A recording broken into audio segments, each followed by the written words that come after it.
So I really appreciated today's lecture and meeting the guys from Planet Nutshell, partially because I'm a really visual learner.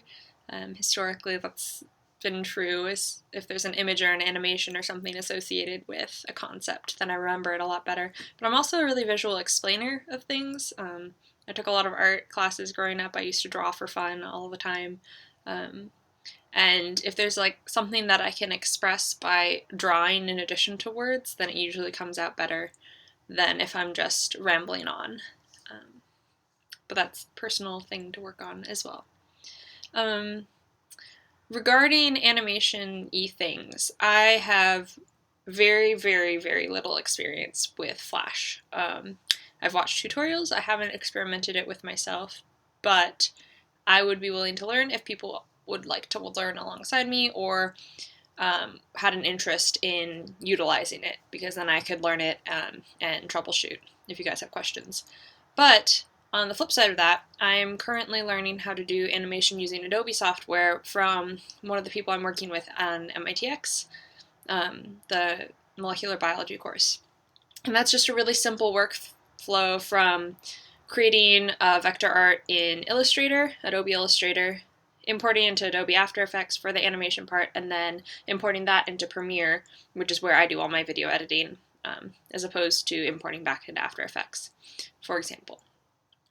So if you guys are curious about, I guess, very, very simple things, anything that can be drawn with vectors or solid shapes and moving those around a screen, I can definitely show you what I know about that and how to apply it to your videos. Normally I use it for, like, if you need to animate a protein moving or you want text in the shape of your handwriting to appear on the screen as though you were writing it, things like that, which can be cool.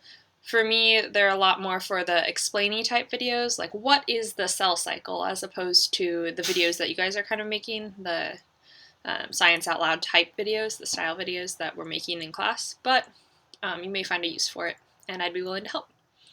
The second thing that I wanted to talk about was, my own bad habits regarding storyboarding. So even though I'm a very visual person, a lot of my intro into the video making world was through vlogs, like daily vlogs or channels where people just talk to a camera, and it may be scripted, but it's ultimately them talking to a camera. And these did not have varied backgrounds. Sometimes they had varied shots for comedic timing or had little sketches within it, but I never thought about storyboarding when I first made videos, and so it's like my really bad habit to leave it out. It'd be probably the last thing on my mind when it comes to making a video, which is a really crappy habit when you're trying to make a video like this, where it can be really complicated with a lot of visuals. And so I'm trying to break that right now, especially with my other video projects where a lot of them are animation.